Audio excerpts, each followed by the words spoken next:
So அந்த ஓட்டு திமுகவுக்கு போடுது.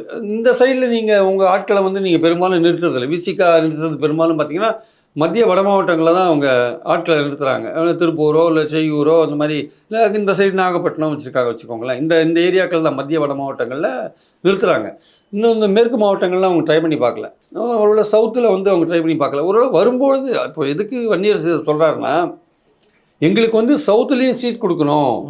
எங்களுக்கு வந்து சவுத்துலேயும் இப்போ காட்டுமன்னார் கோவிலையோ நீங்கள் செய்யூரையோ இல்லை திருப்பூரையோ நாகப்பட்டினத்தையும் கொடுக்காதீங்க, இல்லை வானூரையோ கொடுக்காதீங்க. எங்களுக்கு நீங்கள் வந்து சவுத்தில் கொடுங்க சீட்டு. எங்களுக்கு வந்து தென்காசியில் கொடுங்க, பரமக்குடியில் கொடுங்க. அங்கே நாங்கள் புது ஏரியாவில், ஏன்னா இப்போ வந்து பொது தொகுதிகளையும் அவங்க போட்டி போட ஆரம்பிச்சிட்டாங்க இல்லையா. ஸோ பொதுவான சவுத்துலேயோ வெஸ்ட்லேயோ எங்களுக்கு பொதுவான தொகுதிகளில் கொடுங்க அப்படின்றது அவங்க எண்ணமாக இருக்கும். ஸோ அடுத்த கட்ட வளர்ச்சியை நோக்கி போகிறது அவங்க எய்மாக இருக்குது. அதை ஒரு அடிப்படையாக வச்சு அவங்க 25 சீட் கேட்டுக்கலாம். நம்மளுடைய பாயிண்ட்னா அவங்க கட்சியை வளர்க்குறதுல அவங்க ஒரு முனைப்பு காட்டுறதுல வந்து நம்ம ஏற்றுக்கிறோம். அதில் வந்து தப்பே கிடையாது. ஆனால் இந்த மாதிரி விஷயங்கள்லாம் வெளிப்படையாக ஒரு பேட்டியில் வந்து வன்னியரசு சொல்ல வேண்டிய அவசியம் இல்லை. அவங்களாம் உட்கட்சியில் பேசிட்டு தேர்தலும் போது கூட்டணிக்கு தலைமை தாங்கிற கட்சியோடு பேசி நீங்கள் வாங்கினீங்கன்னா அது பெட்டர்.